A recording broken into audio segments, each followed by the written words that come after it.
Hi guys, this is সজীব ভাই। চলে আসলাম নতুন আরেকটি ভিডিও নিয়ে। বেসিক্যালি আমি মূলত আজকের ভিডিওটা হচ্ছে, আজকে আমি জিম শুরু করছি, মানে ওয়ার্কআউট ফ্রি হ্যান্ড বলে শুরু করছি আজকে 4 দিন।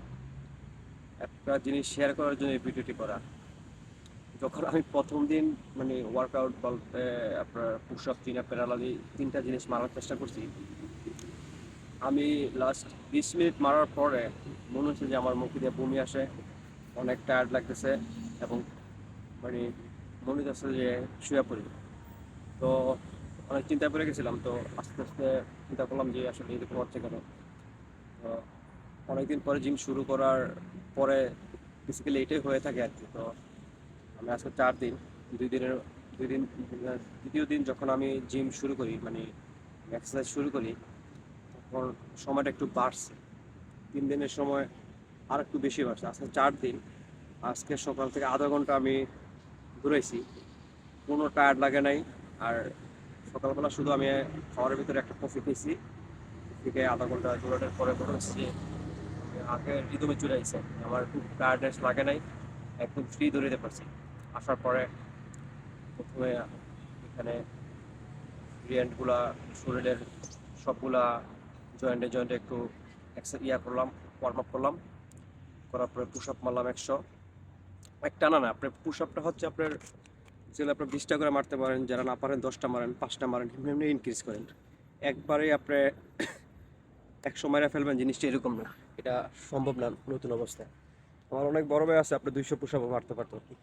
তো ওগুলো হলো এক্সট্রিম লেভেলের ব্যাপার আর কি। তো যারা নতুন শুরু করবেন তারা 5টা, 10টা, 15টা, 20টা এরকমভাবে শুরু করতে পারে। বা যারা না পারেন শুধু হাঁটু বাইঙ্গা, এক প্রকার পুশ আপ আছে, চেষ্টা নিচে দিয়ে হাত পা বাইঙ্গা শুরু করবেন। যখন আপনি এনার্জি গেইন করা শুরু করবেন তখন আপনার শরীরটা ফ্রি হয়ে যাবে, তখন আপনি সকল কিছু মারতে পারবেন।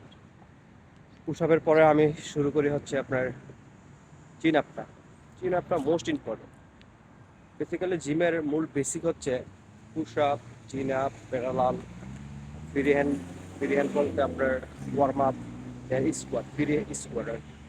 ফ্রি স্কোয়াড আপনার ইউটিউবে সার্চ দিলে অনেক ভিডিও পাবেন। তো মারার পরে আমি চিন আপ মারছি হচ্ছে আজকে 40টা, 3টা ভাগে। চিন আপ মারার পরে আবারও একটু ফ্রি হ্যান্ড করছি, কারণ যেহেতু আমি শীত প্রবণ একটি এলাকায় থাকি, তো এখানে হচ্ছে আপনার সব কিছু জয়েন্টে জয়েন্টে জমে থাকে। তো এটা আবার অ্যাক্টিভ করার জন্য ফিরিয়ানটা বেশি বেশি করতে হবে, কারণ হয় আপনার রগে টান খাইলে আপনার ইঞ্জুরি হয়ে যাবেন, তখন জিম টিম বন্ধ, শরীর নষ্ট হয়ে যাবে। তো ট্রেন করার পর আবার শুরু করছি আপনার প্যারালাল। প্যারালালটা আমার কাছে একটু বিজি লাগে, কারণ হচ্ছে আমি জীবনে প্রচুর প্যারালাল মারছি ভাই। এগুলো অনেকভাবে মারা যায়, এক এক জনের মারার স্টাইল এক এক রকম। তবে সেগুলো মারাটা ইম্পর্টেন্ট। যেভাবে মারে আস্তে আস্তে আপনার ভুল মারতে মারতে আস্তে আস্তে এটা শুধরে নেবে। জিমে অনেক কিছু ভুল মারে মানুষ, আমিও মারি। সব কিছু যদি শুদ্ধ হবে তা কিন্তু নেই, আস্তে আস্তে প্র্যাকটিস করতে হবে।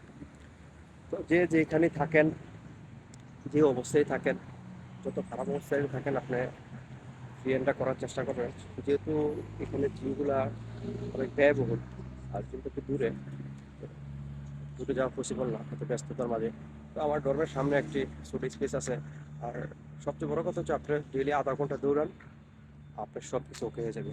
তখন আপনি অনেক এনার্জি গেইন করার পরে parallel, push up, chin up এই তিনটা মারা কন্টিনিউ চেষ্টা করেন। আর হচ্ছে ফ্রি লেগস স্কোয়াডটা মারে।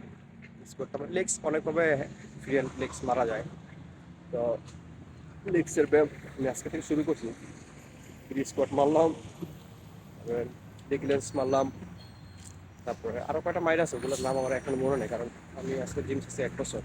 1 বছর পরে আপনার জিমে ফিরে আসা আসলে সোটা মানুষ চেষ্টা করে টিপস পারে। তো ডিপ্রেশন, হতাশা, যা কিছু আসুক, আপনি আপনার শরীরটা সুস্থ রাখেন এবং ফিরিয়েনটা কন্টিনিউ করেন। আপনার যদি শরীর সুস্থ থাকে আপনার সব কিছু সুস্থ থাকবে।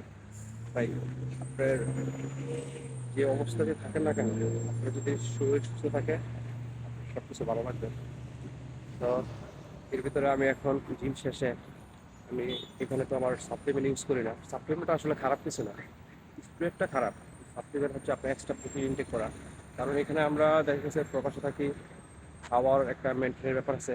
তো চাইলে অনেক কিছু খাওয়া যায় না আসলে, দেখলাম মানুষ। তো এক্সট্রা প্রোটিনের জন্য আমি সাপ্লিমেন্ট নেক্সট মান্থে নিব, আর একটা বিসি ডাবল নিব। এই দুইটা আমি ইউজ করার চেষ্টা করবো। নর্মালি এখন আমি এটা মেটানোর জন্য আমি ডিমটা ইউজ করবো, দেন বাদাম খেজুর এগুলো খাওয়ার চেষ্টা করবো। ন্যাচারালি আবার ন্যাচারাল প্রোটিনের জন্য আমরা চিকেনটা খাইতে পারি বা ভেজিটেবলটা খাওয়ার চেষ্টা করবো।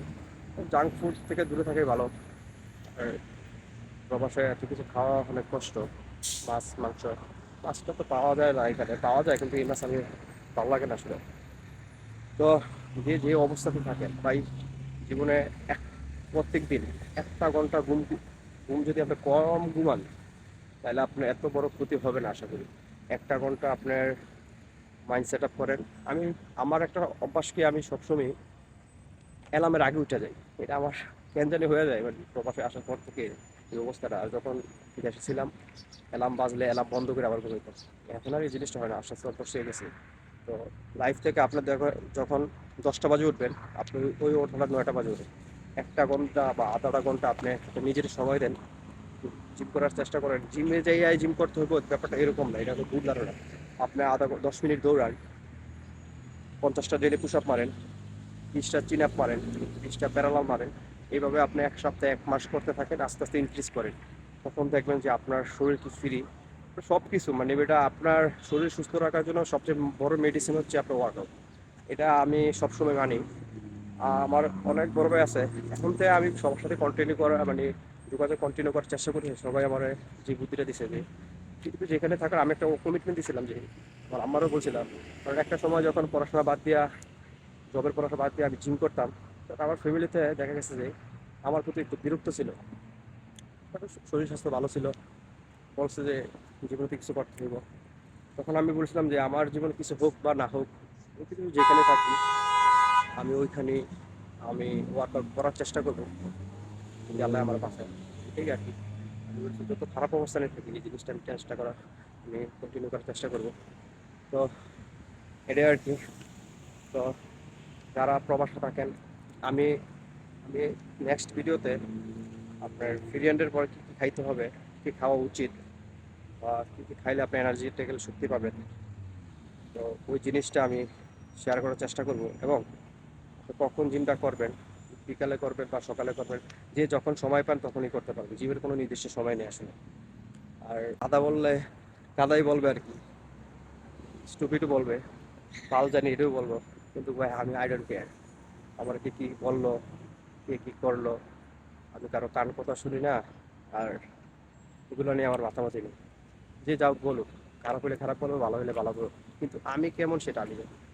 আমার ভিতর কি কোন সত্তাটা আমি লালন করছি সেটা আমি জানি। যাই হোক, অনেক কথা বলে ফেললাম আসলে। আমি কথা গুছিয়ে বলতে পারি না, এটা আমার সবচেয়ে বড় সমস্যা। কারণ আমার আমার আমার আমার একটা বড় ভাই, আমার আপন ভাই আমার প্রায় বলতো যে কথাটা সুন্দর করে বলতো, জীবনটা সুন্দর হয়ে যাবে।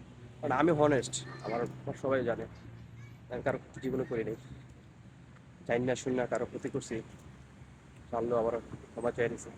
তো আমার আমার ভোকালটাও খারাপ, আমার ভিডিওগুলো হয়তো বা অনেকে স্কিপ করে যাবেন। ভোকাল ভোকালের একটা ব্যাপার আছে, আল্লাহ দিচ্ছে ভাই, গড গিফট, এটা তো আমার নিজের হাতে নেই। তো মানুষ হিসেবে আমি কেমন সেটাই সবচেয়ে বড় কথা।